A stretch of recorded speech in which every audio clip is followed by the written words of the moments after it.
Welcome back. It's yours truly, Buckley on air. Here with another episode of Back to Life. I have somebody very special, somebody actually had the luxury of playing with in high school, somebody that did some great things in college as well, and doing some great things in his life as well. Today, Joe Chealey, how you doing, man? I'm good, man. Appreciate you having me on, boss. Thank you for allowing me to interview you. This will be fun. So we both from Popka. Popka High School got some pretty dope athletes that have come out of there. You are definitely one of them. Are you originally from Apopka? No, not. I mean, from Orlando. Moved to Apopka like beginning of high school, but originally from like heart of Orlando, man. Born and raised. So, but Gotcha. Apopka home for sure. So where'd you go to middle school at? Middle school, Piedmont Lakes, which I guess is kind of bordering Apopka, Orlando, for 2 years, and then my eighth grade year, I moved to Wolf Lake Middle School. Okay, You know, gotcha. popular the rest of the time. Heard that. Okay, because I knew that you went to Wolf Lake because freshman year when we got in, I was like, oh, Joe Chili from Wolf Lake. I was like, I don't know who that is, but I wasn't from Apopka. I came from Midland Middle School. Okay, yeah, Um, wait. For anybody that's from Orlando, that's way out, completely far separate. But ultimately, you decided to play basketball. What went into that decision? Obviously, you played in high school, but what led into you playing basketball before you get to high school?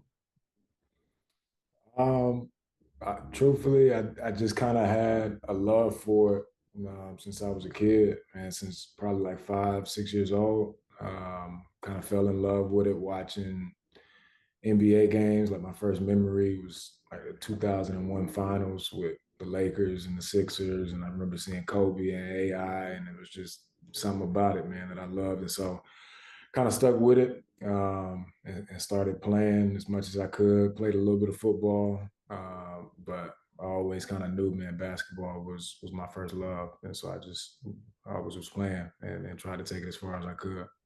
Got you. So we get to high school because that's what we're gonna fast forward to. You get to high school, Yeah. and when you got there, like, did you kind of know how the things was gonna play out for you? Because I think our freshman year, I mean, we had a lot of talent on the team, but I think freshman year you probably could have played varsity. Did you ever feel slighted or feel like you should be able to have played that on varsity?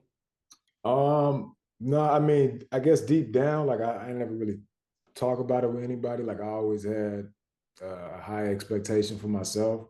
But in terms of like expectations, oh, I should be on VAR, it was none of that. Because truthfully, you talk about middle school, I got cut in seventh grade, my last year at Piedmont, from the basketball team. And it just so happened I moved, and that's when I went to Wolf Lake. So there was kind of this like chip on my shoulder coming into high school, not really like knowing how good I was, but other people not really knowing. And so I kind of just carried that, man. It kind of created a little bit of edge. And so no, I didn't expect anything, truthfully, when I got to high school, man. I was trying to go get it. Gotcha. See, and that makes sense with the edge part because the very first time I ever played against you, I was like, yeah, this dude different. That was crazy. And I'm gonna tell the story because it's two situations where I was like, yeah, you probably honestly like I felt like, and we was freshmen, I felt like you would probably play pro. And so the first one was we did an open gym. Um, we was playing with Will, Mark Eddy, everybody, and I'm guarding you, and I don't remember what you did, but I blocked your shot from behind, and I'm like, I'm quiet, I don't know nobody, so I'm just chilling, and you like, who blocked my shot? Who blocked my shot? And I don't say nothing because I'm like, he tripping right now. I don't know what he got going on. So then eventually everybody looking around. So eventually I was like, it was me. And then immediately you post me up and he scored me. And I was like, I couldn't do nothing with that. That was the first situation. And then the second one, so once we made the team, freshman year, or you was on JV, I was on freshman, and we was scrimmaging y'all in practices. And I'm guarding Nick on, I think it was like pass and cut play. And I tried to like fake stunt that I was gonna overplay it so that he could back cut, and then I was gonna come back and try and get the steal. And immediately he was like, he's jumping it, just go through. And I was like, how the hell he know what I'm doing? No, those were good times, man, competing. I remember, like those first couple of years in high school, man.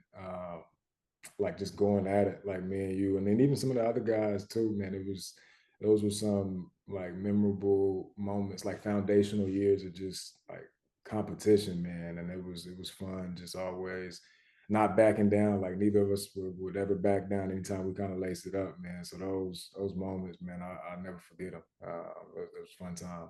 It was. I ain't gonna lie. After college or after high school, and then even at really after college, I started to realize like for me personally that I was better than what I thought I was, and Mm, I didn't put in the work necessary. And like I can definitely say going to college and seeing college athletes practicing and stuff.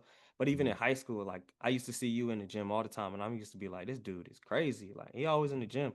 You will Dion at certain points, but then afterwards I was like, if I would have spent more time in the gym, I probably would have played because I ain't played pretty much all 4 years. I made the team, but I never really played, and I was like, I really should have put in that work to actually give myself an opportunity to play. yeah, yeah. That was, I mean, truthfully, that was the mindset. Like you just didn't want to.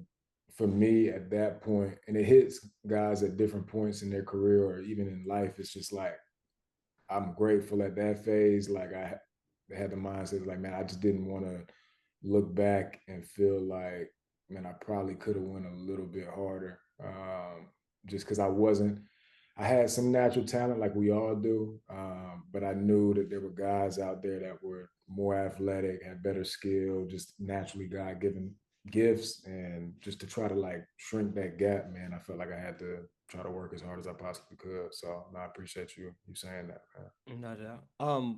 Also, I want to talk about with in high school, with you being in the gym. Like, obviously, you kind of touched on it. On you don't want to have any regrets, but can you speak to how much sacrifice it actually takes to improve your game to even give yourself the chance to play on the Division 1 level? Yeah.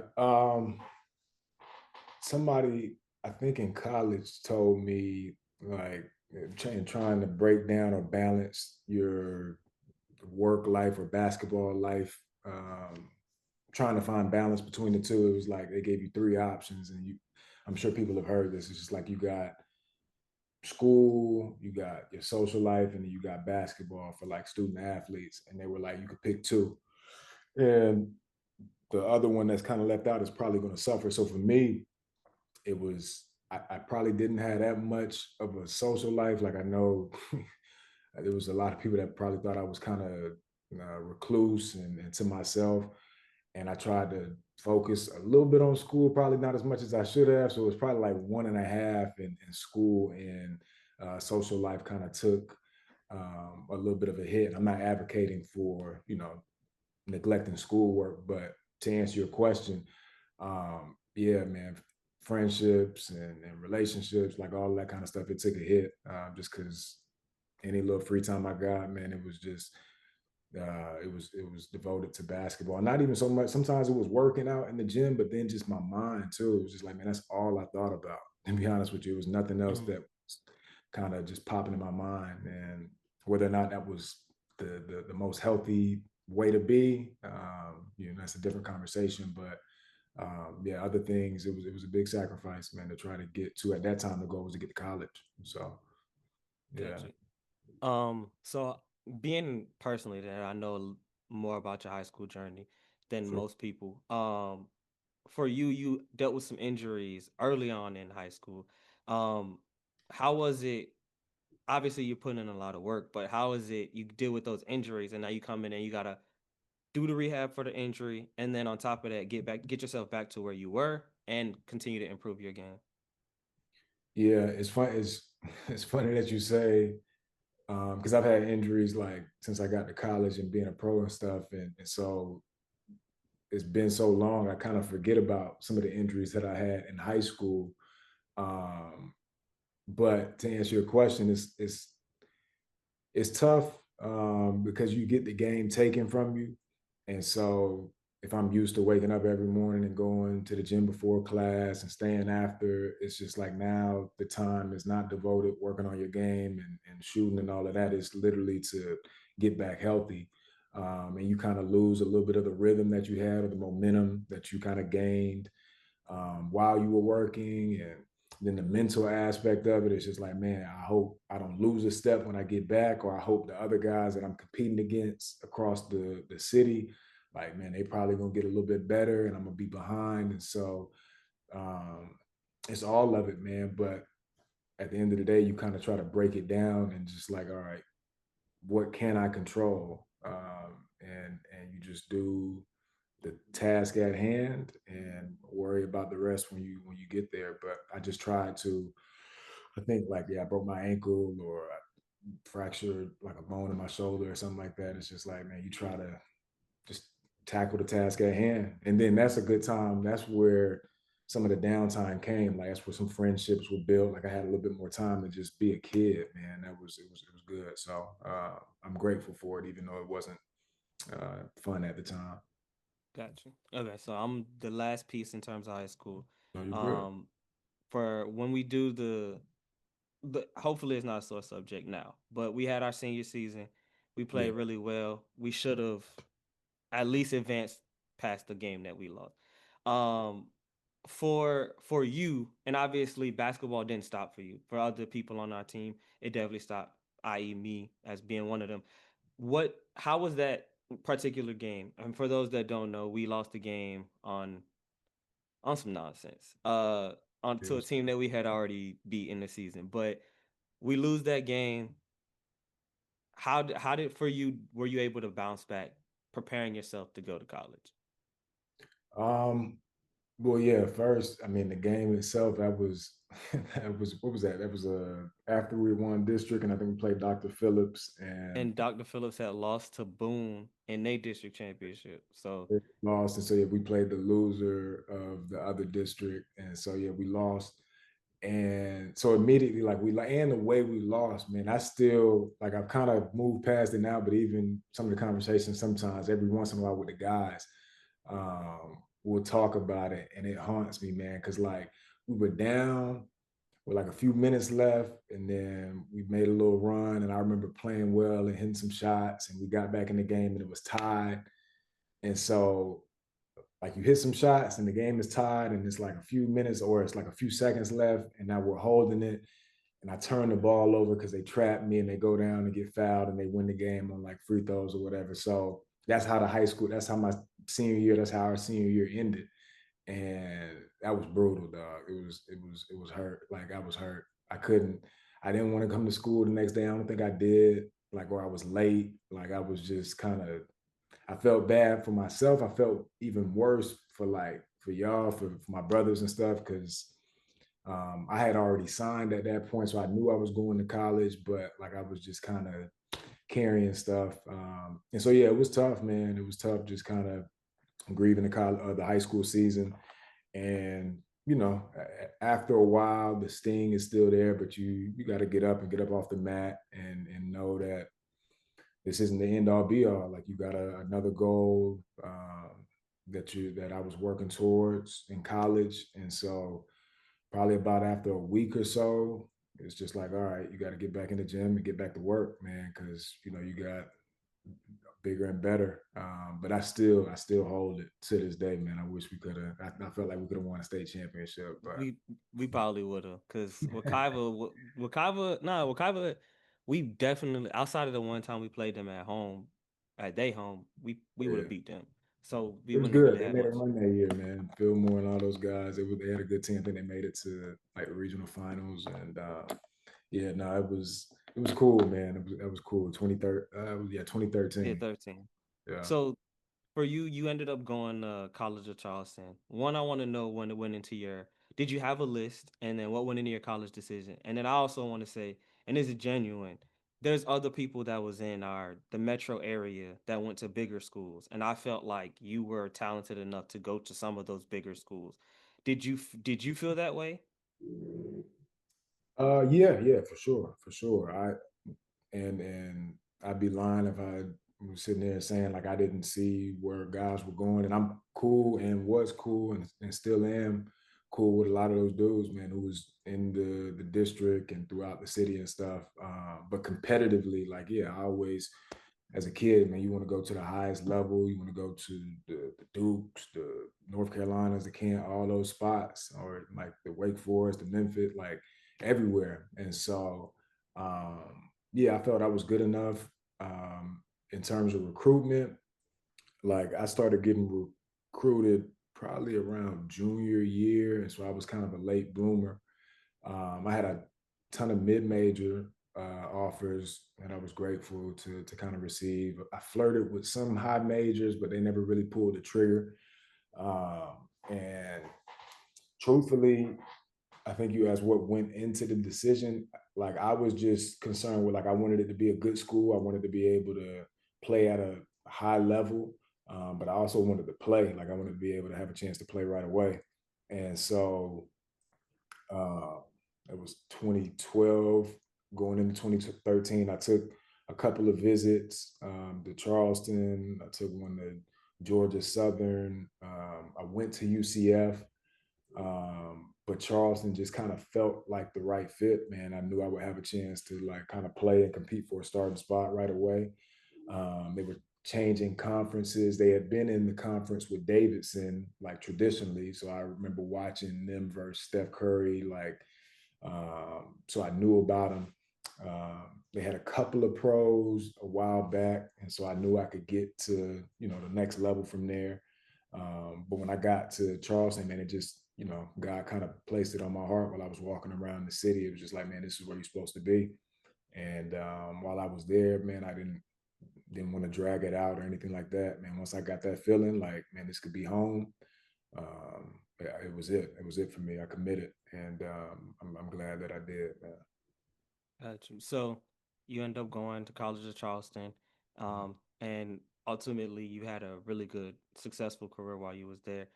Appreciate And it. I also, no problem. Also early on, you also did you get was it your freshman year that you got hurt?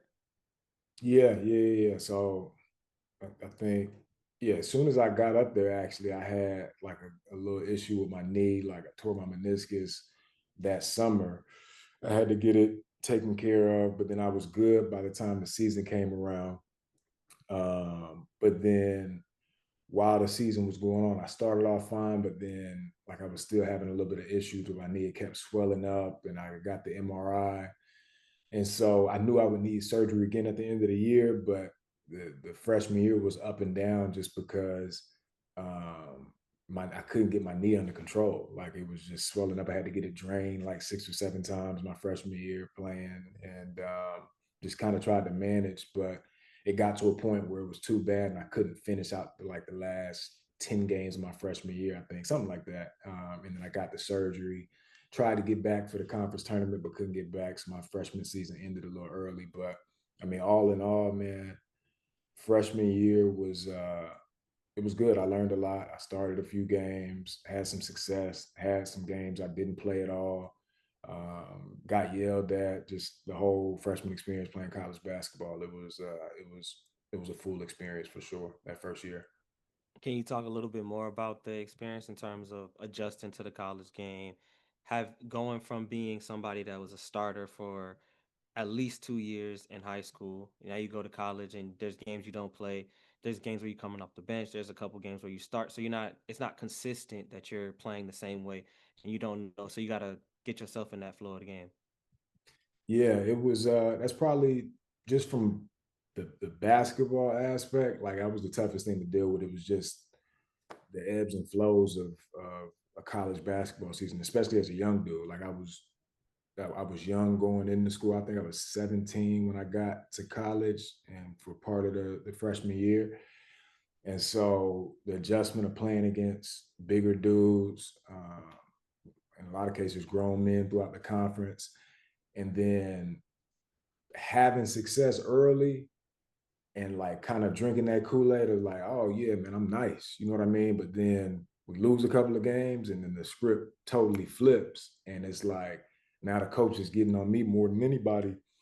And the thing that I think helped me, it was like I knew I had signed up for the long haul. Like I knew I was playing the long game. And so in the moments where I was kind of on in a valley per se, Um, it didn't really it didn't knock me off my course too much, because I knew my ultimate goal was like 3, 4, 5 years like down the road, and I knew I had a ton to learn, man. I think I was like 165 pounds when I got to college. You know what I mean? And so I had to grow physically, I had to grow mentally, I had to grow spiritually.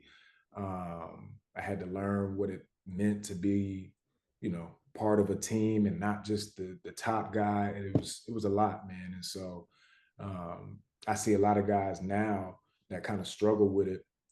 And the moment it kind of gets a little tough, it's like you're ready to kind of jump ship. And I wish guys would stick it out because it's beauty in the process of just getting through stuff. You know what I mean? Like if you can kind of find your way, because it's for me, basketball has always been a microcosm of life.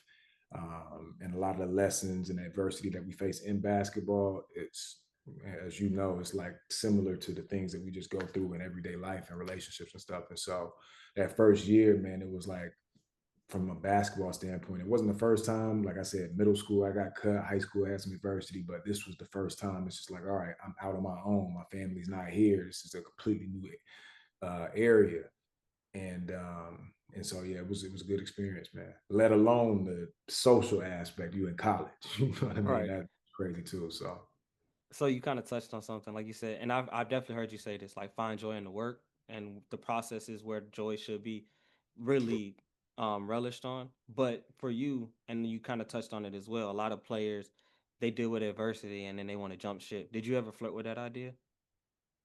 um, jump ship, like when you say like transferring, like how it Yeah, is. like transferring. Uh, so yeah, but not then. It was interesting, man. So the coach that I had my freshman year wasn't the coach that I had for the last 4 years. I ended up being 5 years at Charleston, but the coach got let go, and so there was a little bit of turmoil and like it was an in between phase where we didn't really have a coach after my freshman year, going into my sophomore year, like in the summertime. And so there was thoughts of, man, some of the dudes that was recruiting me coming out of high school, they asked me what I got going on. I had some good moments as a freshman and, people promising certain things. Um, but truthfully, like when I really sat down and thought about it, it just wasn't like, it didn't make sense. It didn't seem logical. It didn't seem like it was solid of me to do because I had dudes there that like I came in with and we kind of made a commitment. It's like, yo, we're gonna stick this out. We're gonna try to win a championship. And so there was a sense of loyalty there. It didn't seem like authentic to everything that I said I wanted to be about, which is like, man, when it gets hard, it's a time to kind of dig down even more. It's not time to pack up and run.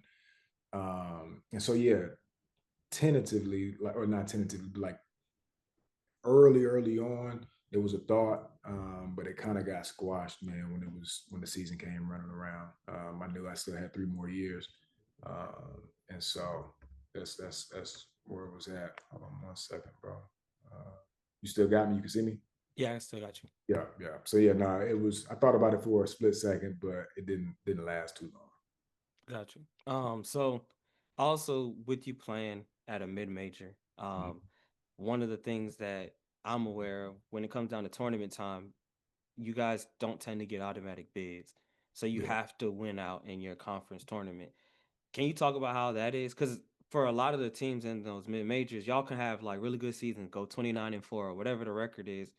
And then if you lose in the conference tournament, you don't make the tournament at all. yeah, yeah. It was that's the nature of mid-major athletics for sure. Um, the first few years, so I went freshman, sophomore, we weren't that good. I got hurt my third year. It didn't that aspect of mid-major basketball didn't really affect me till my junior year. We were really good. We won like 26, 27 games, and we lost in the championship.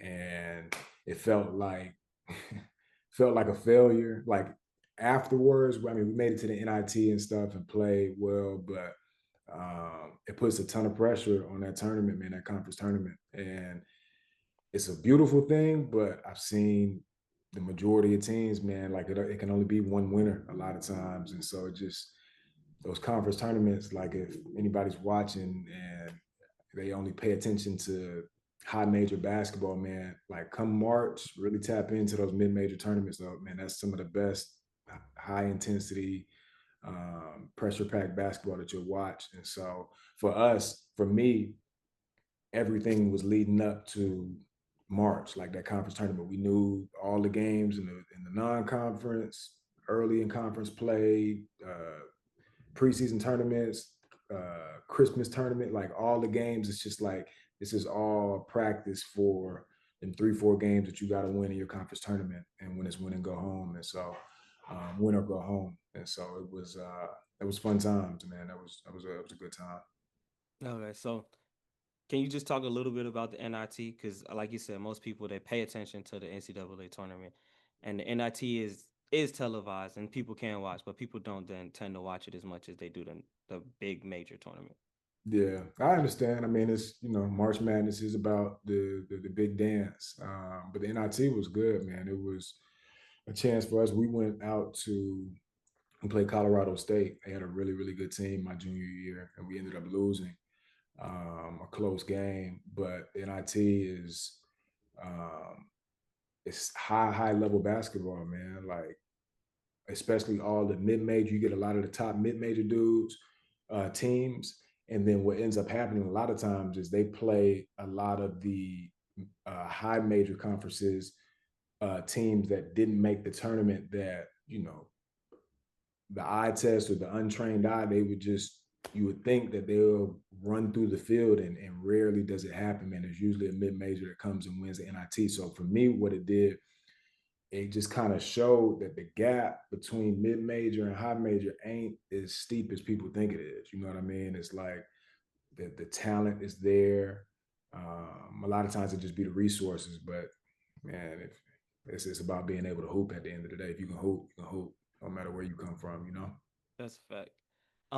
So like you said, your senior year or your last year, you guys won. Well, you guys ended up winning your conference tournament.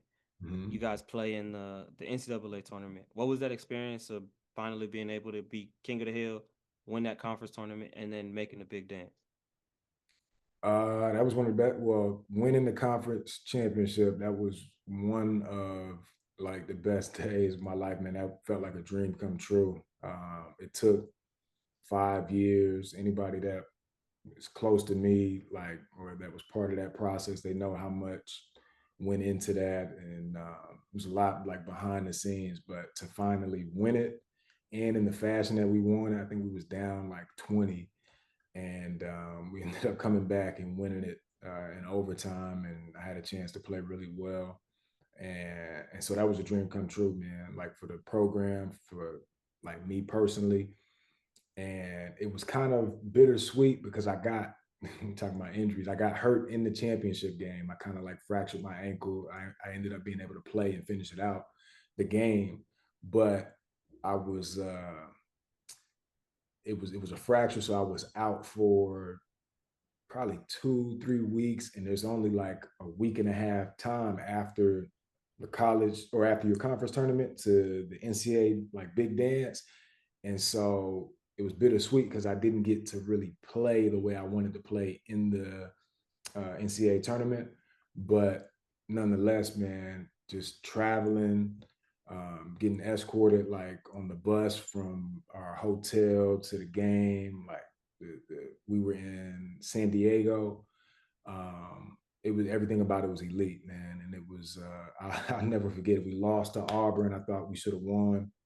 Um, we lost by 3. I felt like if I was healthy, we would have been able to do something special in the tournament, but I wouldn't trade it, man. I wouldn't trade it for the world, man. It was being on the top of the hill, like of our tournament, our conference. It was big time, man. I remember watching the game, and I was like, if you would have played, y'all would have won. Yeah, From what yeah, I saw, I appreciate it. no doubt. But now career's over. You finish your career with top five or top three in scoring. So I think it might be top 5 now. Like at the time, it was like top 3 or 4, something like that. But the young dude, Grant, shout out Grant Riller, man. I remember Grant nightmares. Yeah. So I think yeah, top 5 maybe in scoring. and some other things, but it was cool. I got you. So, can you talk a little bit about the process of going from your careers over or your college careers over with? You now you're going pro. Um, did you do the draft combine? How does that? If you did, how did you get an invitation to that? And choosing your agent, like what went into choosing your agent? Yeah, so after college season was over, so we lost that game and everything kind of stops. You got to finish our classes and graduate and all that kind of stuff. For me, I didn't get invited to the combine or like there's this thing called Portsmouth, like it's a little invitational tournament for seniors. Like I didn't really get invited to those types of things, but kind of like how I was coming into high school, I thought I was good enough to play at the next level. And in this case, it was the NBA. I just needed an opportunity. So what it looked like for me was first getting an agent. And I was blessed enough to have a solid college career. So agents were kind of hitting me up a little bit. So it felt like getting recruited again. And that was just, trying to pick a solid person, somebody that I could trust and that was connected, who could do the job at a high level, but was also just a high integrity human being. And so I signed with my agency that I'm still with now, Ed Sports.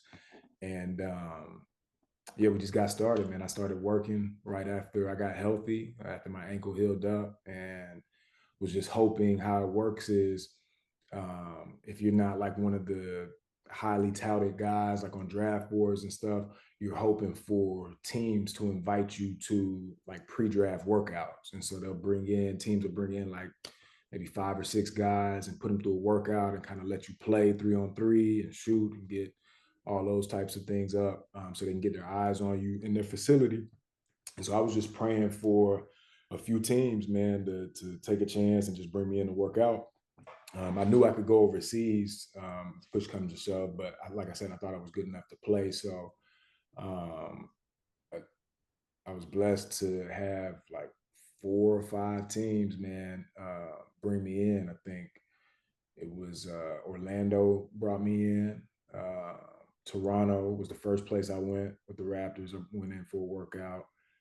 Memphis, and and Charlotte. I'm forgetting somebody else, but uh, yeah, those 4 teams and somebody else I'm forgetting. But they brought me in for a workout. The workouts went well. I was playing well. I was probably in the best shape of my life. And after that, you want to play well in the workouts, and hopefully you get a call to try to be on somebody's summer league team. And so I was waiting, kind of waiting, didn't hear nothing. Last second, Charlotte called and was like, "Man, we got somebody who's hurt right now. He should be ready for summer league, but you can come practice with our summer league team, like as we're getting ready for Vegas." I was like, I couldn't turn it down, so I went up there. I was still in Charleston, so it's like 2-3 hours up the road. Got to Charlotte. It just ended up working out where the dude that was hurt, he didn't get a chance to play in Vegas. And so it was like the last spot of somebody going out to Vegas. So I was like the last man on the summer league roster. So we went out to Vegas. Wasn't really expecting to play, but I was ready. And kind of how these things go, man, it's like somebody gets hurt or, your number gets called. And I just happened to be ready. So I ended up playing like 2 games out in summer league after my college career finished up with Charlotte. And one of the games I started and I played really well. And after summer league is over, the next thing you're trying to get to is like, all right, can I get invited to training camp? And so I'm sitting here waiting. I was just, hoping that through summer league, the other 29 teams watched, and then Charlotte, maybe they bring me back in since I practiced and played well. And God opened the door. The last minute, it felt like again they called and like, all right, we'll bring you to training camp.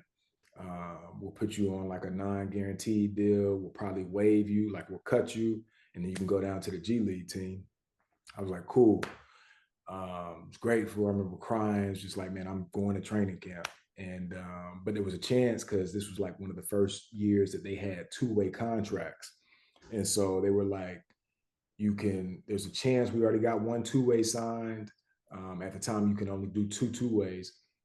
You can compete for a two-way spot. And the way it worked out, man, I played well in training camp.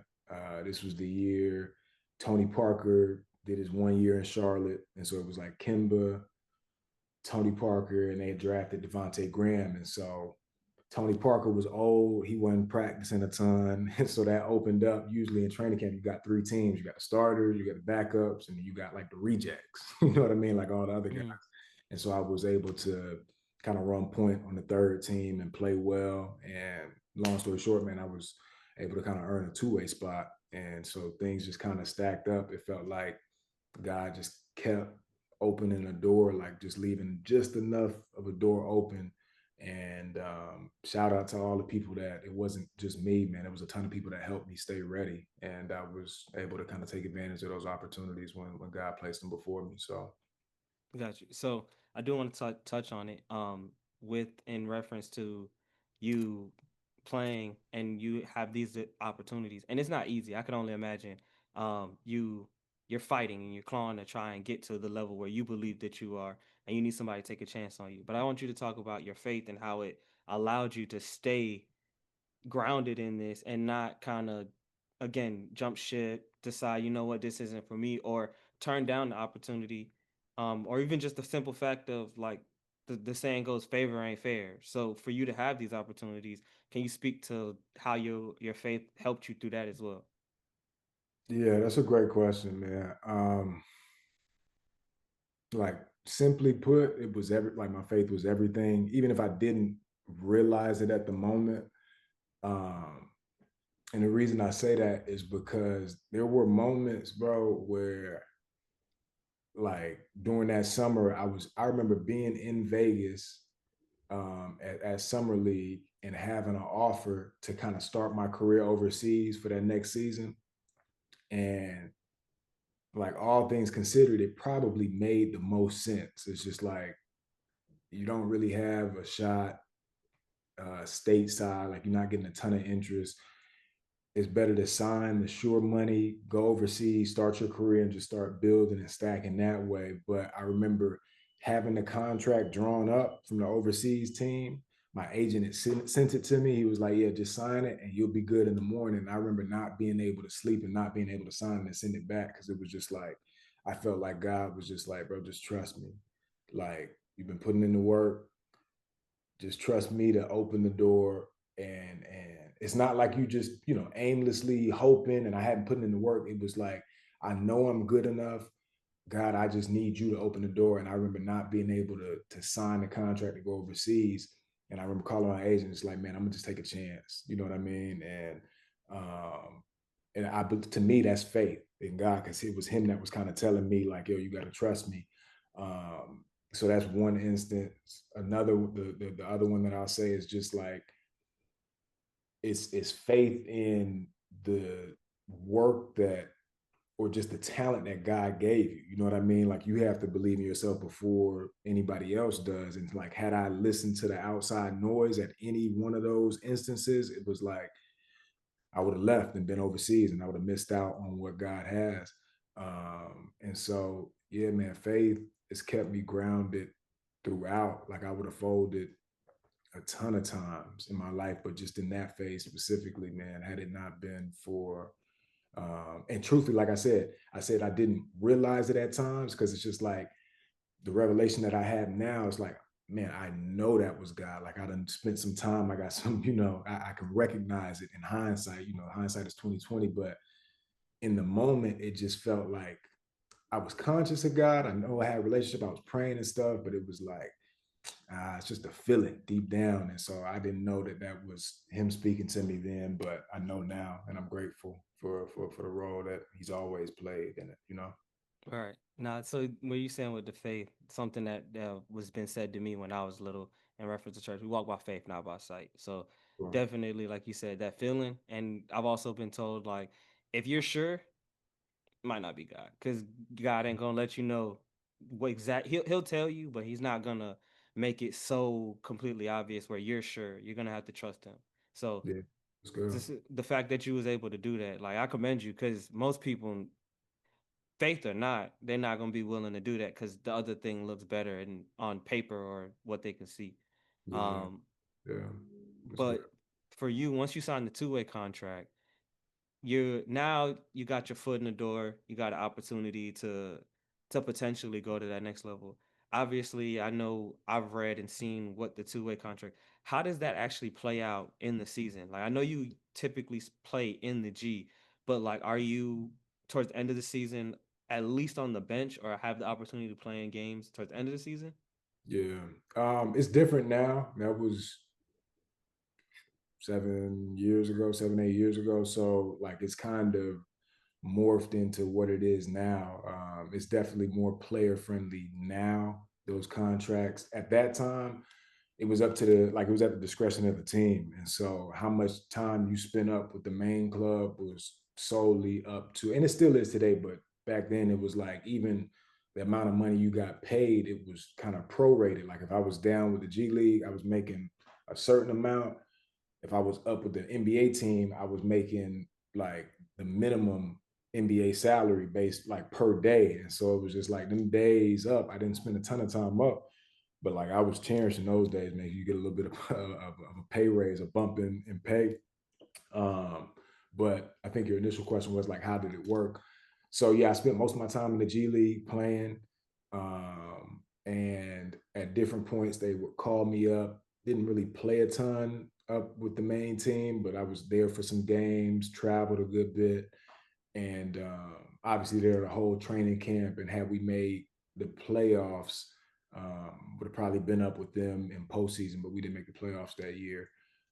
Now, two ways, the contracts, um, there's a guaranteed amount of days that you have to be up with the team, and like you have to get those days up. So you'll see a lot of two ways, like just with the NBA team for at least a good chunk, good portion of the season. Regardless, they'll still spend some time down, but they can spend as much time up as they want. And NBA teams usually have those guys around if they're not playing with the G League to get reps. So um, it was cool, man. I that was probably my favorite year in the states, at least, like playing professionally, because my time in the G League, some of those friendships that I created and I had, like they're still some of my closest friends to this day. And so that was a good time. I played well down in the G League that year. And yeah, I stayed healthy for most of the year, but it was a fun time, man. I wish I could go back. Got you. So, how many years did you play for the Greensboro City Yeah, for Hornets? the G League, the Swarm. That was total. I did those first 2 years, and I was on two way, and I was with the Hornets. So those first 2 years for sure. Then I got hurt. Then that next year I came back and did a full year just Greensboro. I didn't go up to Charlotte at all. And then after that, I went overseas for like the last 3, 4 years. Got you. So, with your first year, I Mhm. did I did see that you got the call up and you did play a game Yeah. at in TD Garden. Was that the only game that you got to play that season?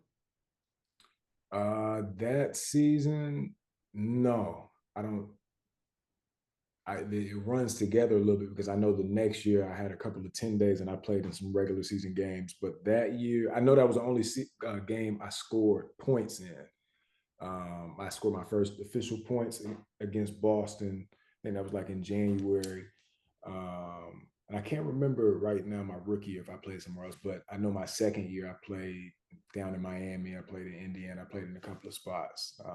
But yeah, that first year that was I scored my first and only points in the league my rookie year. So How was it? Obviously, you did all of the work going from middle school, high school, college, in the G, in the NBA. You finally get the opportunity to put that NBA jersey on. You get yeah, to play and you score your first official points. What was that moment for you like? surreal, bro. Just to put it plainly, like it was crazy.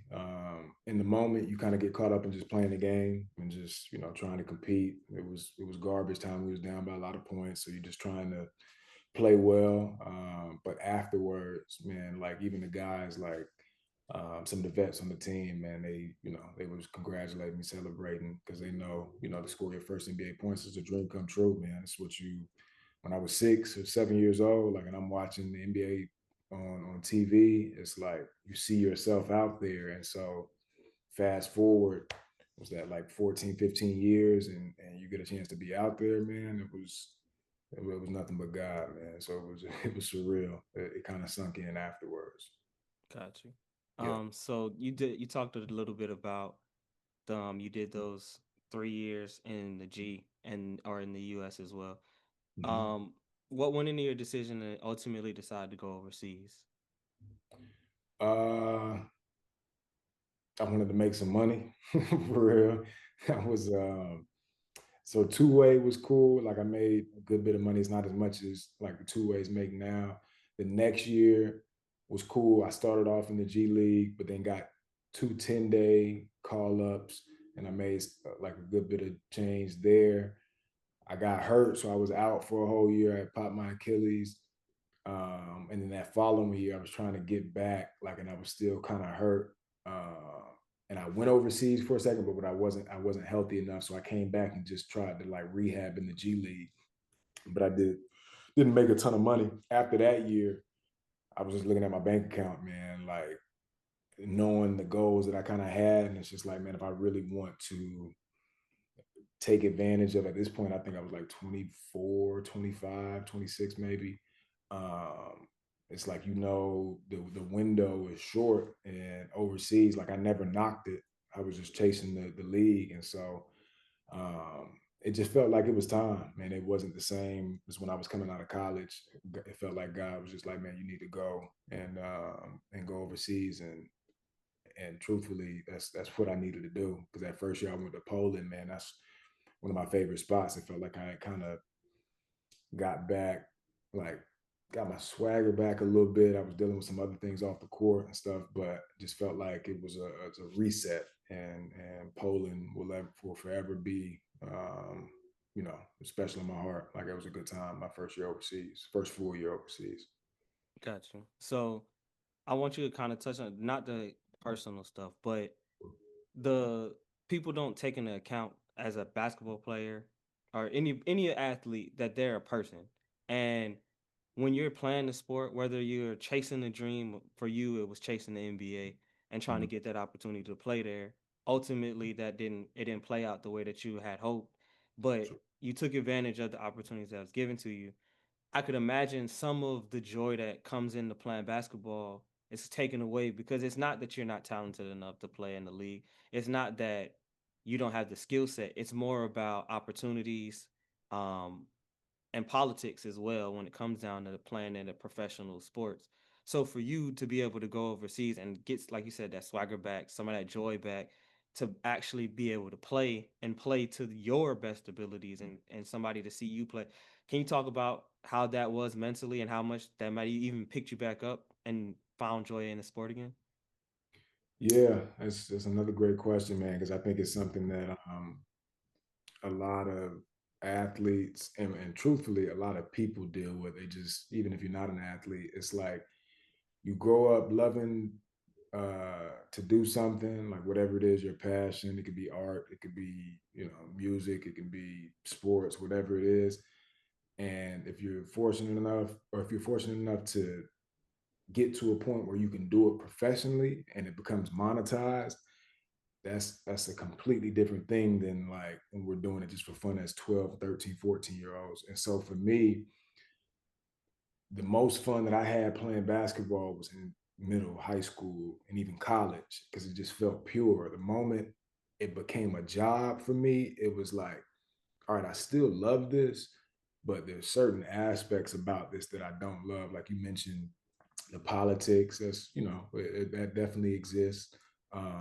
But even just the pressure, it kind of upticks, man. Like, on whatever scale you're looking at it. Like, if you're a max guy, it's like you gotta show up and you gotta make these shots and you gotta lead your team to victory. If not, they're gonna be looking at you sideways. And a lot of people from the outside looking in is like, well, you're making 100, $200 million, and I'm not in that category, so I can't speak for that. But where I was at, it's like this is literally how I'm putting food on the table. This is how I got to pay my bills and stuff. And so going overseas, or even being a fringe NBA guy like in the G League, and you're not making a ton of money, it's like if you don't perform, then you lose your career and stuff. And so just the mental battle that goes on in that, man, it's tough because you lose some of the just the purity of what it is that you like to do, and you're trying to just go out and perform to prove to people that you're worth like the money that they're paying you. And so that was it was tough. And going overseas, I think it kind of freed me from it mentally, because I think the part that's worth noting, I won't spend a ton of time on it, is like I didn't realize it at the time, but getting to the NBA, yeah, I was internally motivated, but afterwards I realized, it was like, man, I was trying to prove something to other people. I was very concerned about, like, I still had this chip on my shoulder, like people doubted me, and that's a fleeting, that's a very wishy-washy form of motivation, because it's just like if people sing your praises, it's great, but the moment they start to criticize you, it's like I start to get tensed up and stuff, and so that's just not a healthy way to be. When I went overseas, it kind of freed me of that, because it was just like a little bit out of sight, out of mind, but it was like, all right, it's just me over here. You know what I mean? And it allowed me to tap into my relationship with God first and foremost, and then some of my other hobbies, the things that I enjoy doing that I didn't ever really have a chance to tap into, because I was just over in a completely different culture, different group of people, different way of living. It was just, it really freed me a lot. And so I'm grateful, man. I would urge anybody, especially athletes, but anybody that enjoys doing something, man, um, if you make money off of it, cool, but try to get back if you can to the way it felt when you just started doing it and you would just do it for no type of money at all. I'm not saying you got to do your work for free, make your money, but sometimes money, the love of money, it taints things. Obviously, the word says the love of money is the root of all evil. And so I don't know if any of that makes sense. I know I just kind of rambled, but that's a long-winded way of saying, yeah, Poland, my first time overseas, it was definitely freeing. Got you. No, it makes sense because it leads me into my next question. Jason Manuel, where'd you get that from? JC Manual. So when did that start? That started after I had one of the injuries. So I played my first 2 years. I got hurt. I tore my Achilles. I had a ton of free time. I was like really, really close to signing an actual contract, and then it felt like it got taken away from me. And so I was just kind of like hurt, and in the downtime of like rehabbing and just having a ton of time on my hands, I started rapping. Like I messed around with some freestyles before at different points, like different challenges and stuff. But I was like, man, why not? It was a good way for me to vent. It was a good way for me to kind of just cope with some of the feelings that I just talked about and express it. And it was a good way to connect with people too. And that was so Jace Emmanuel. My middle name is Emmanuel.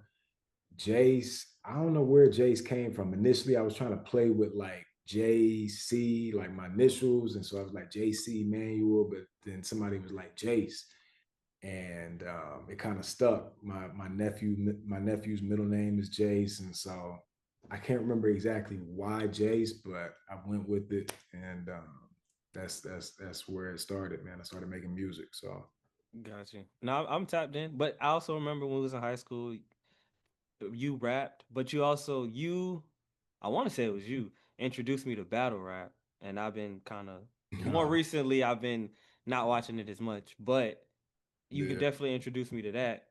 For you, were you always able to rap, like what, or was it just something that you just decided to explore?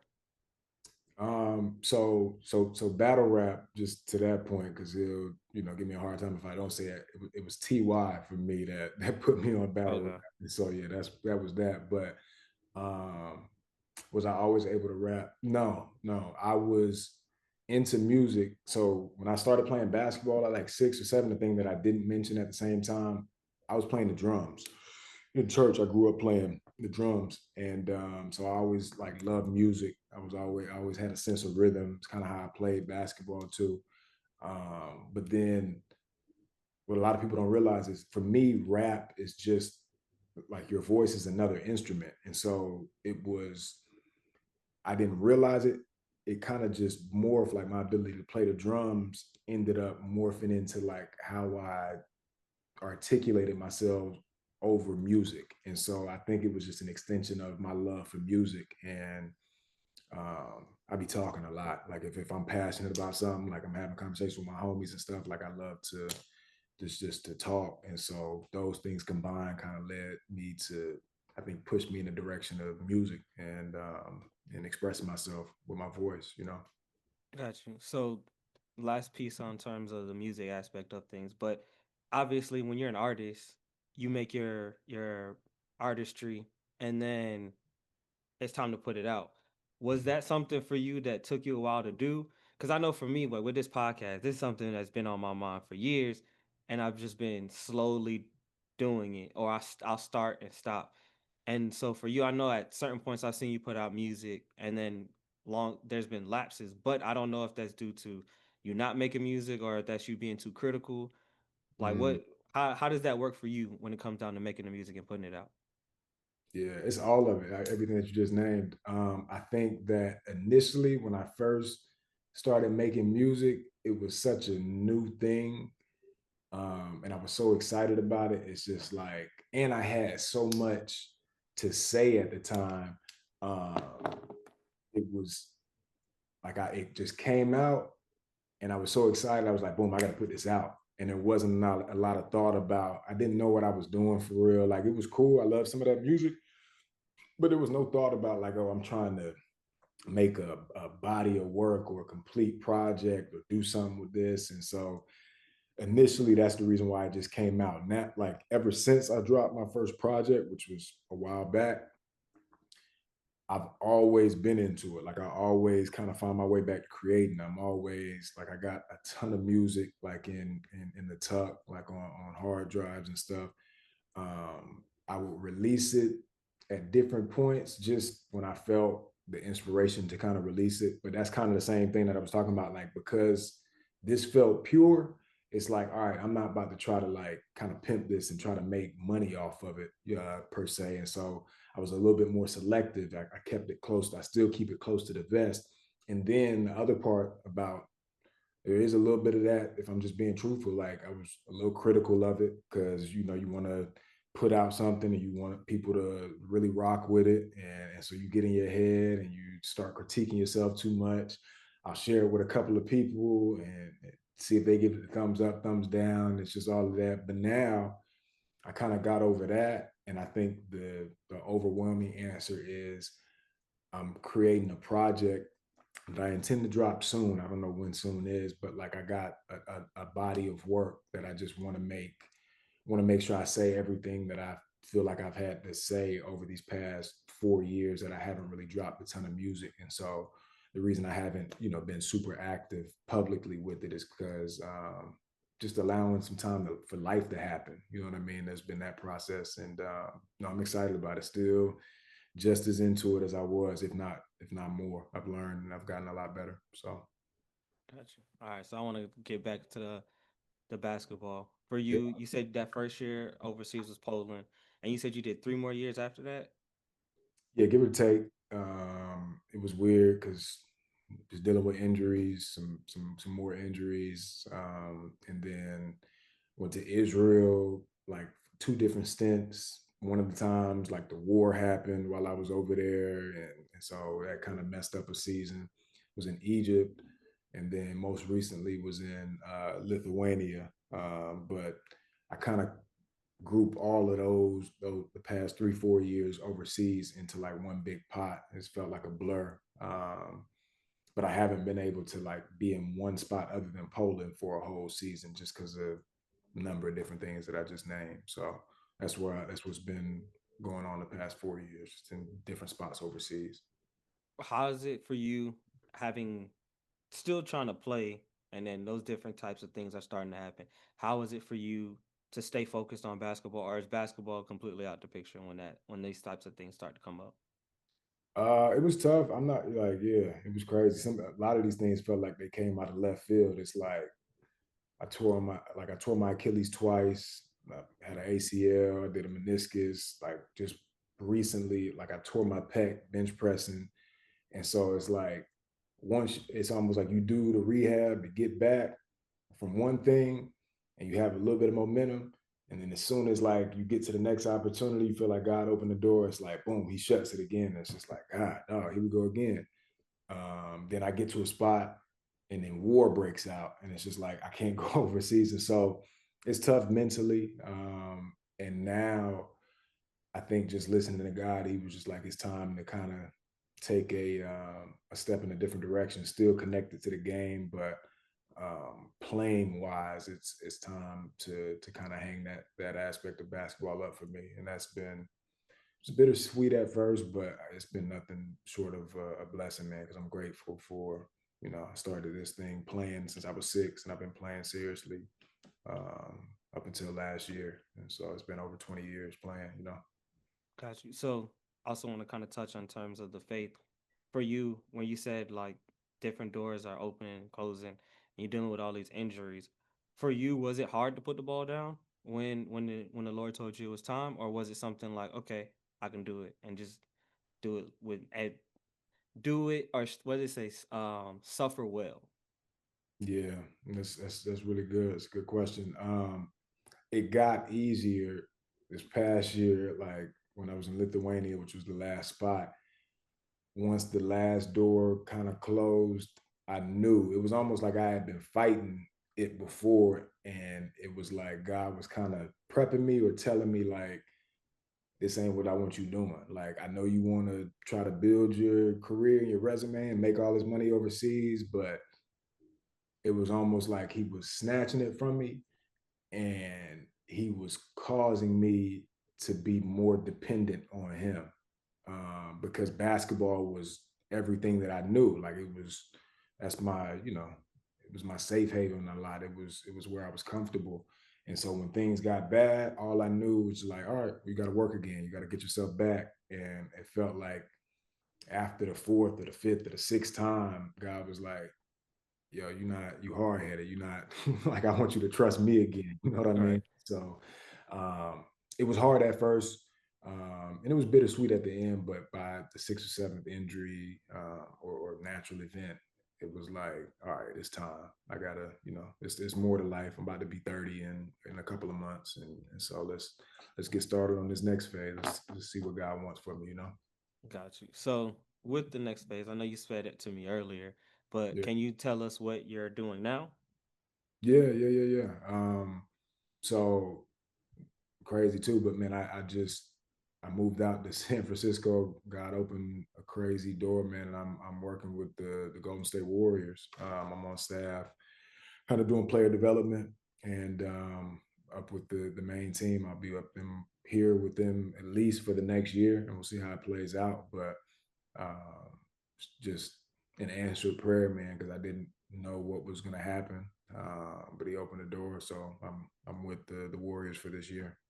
Got you. So, like you said, answer prayer, door and the opportunity being opened up for you. But can you speak to when you were here, whether it was college, whether it was the G League, even the opportunities where you got to go up to the NBA and potentially even the overseas stuff, Mhm. the people that you met, the connections that you made, that I would imagine allowed this blessing for you to start working as a player development for the Warriors. Yeah, yeah.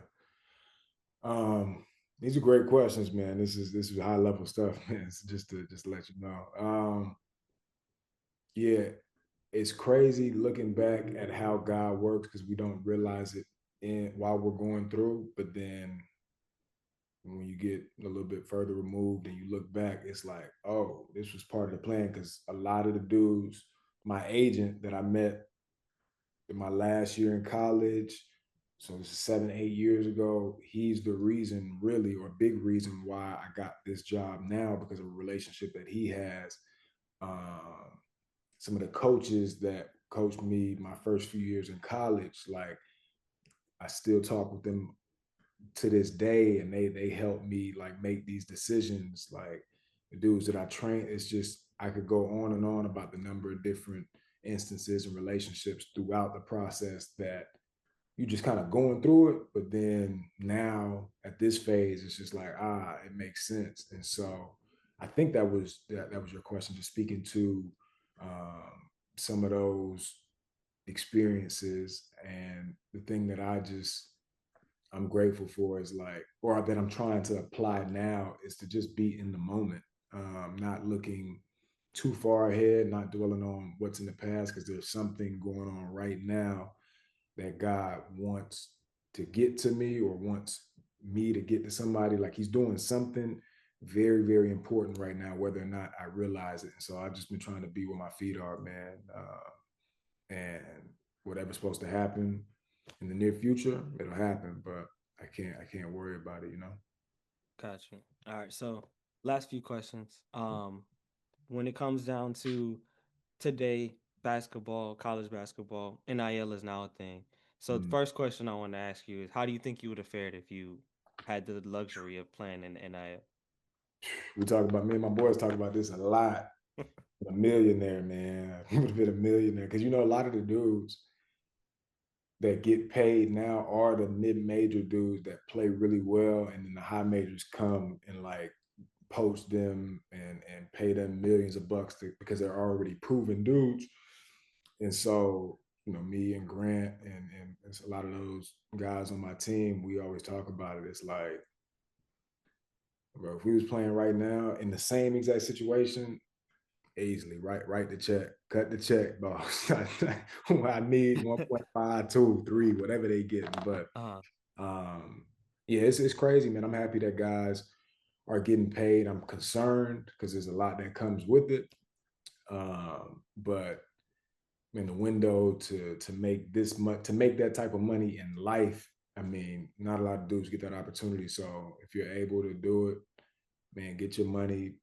Just don't lose yourself in the process. My biggest thing would be like, man, maintain your sense of integrity, do it the right way.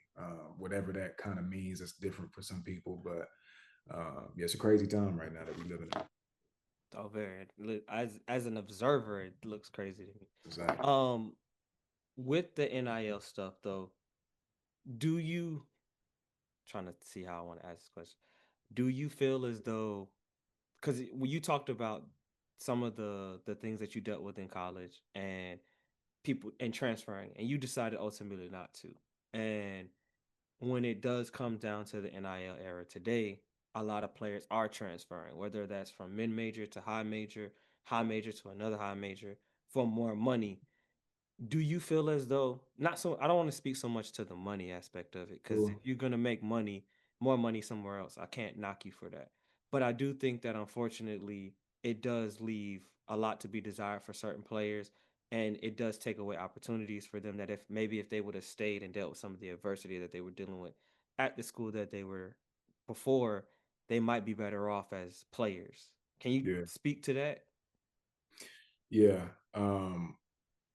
I'm concerned, because truthfully, I don't know that the motive is purely monetary. Like, I don't know if guys are just transferring because I can make more money at a different school. Like you said, you'll make money if you're a good player. You'll make money regardless. I personally think that there's some ego there. There's some sense of like being the man and being like in the spotlight, and guys want to go. It gives them a sense of like um, validity or importance.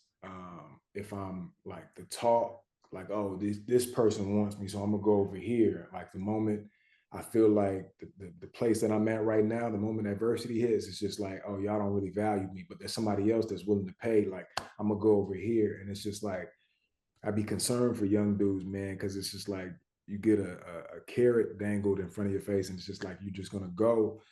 And the reason why I'm concerned is because it might not seem major for these 4 years that you're in school, but like if you're so easily bought or so easily enticed by what seems attractive, it's gonna be tough to get through life. You know what I mean? Because that, truthfully, like that's how the enemy works. It's like there's always going to be, not to sound cliche, not to sound like an old head, but it's always going to, the grass always appears to be greener.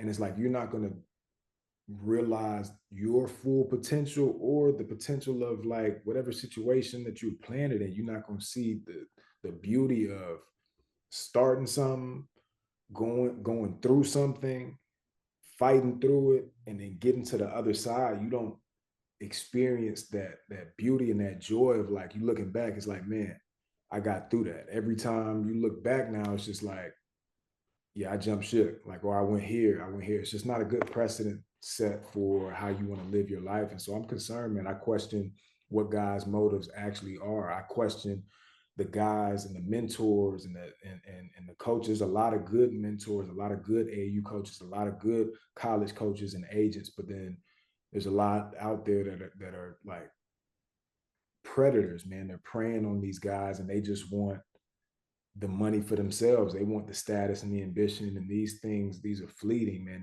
This is fool's gold. And unfortunately, for a lot of dudes, I think you kind of got to go through it. And eventually, you know, life will kind of humble you at some point. But with all the money, the resources, and the notoriety, man, there's an ugly side of it that I really pray for the young generation, man, that they can kind of escape that trap because it's dangerous. It's a dangerous world we live in. So, You're right.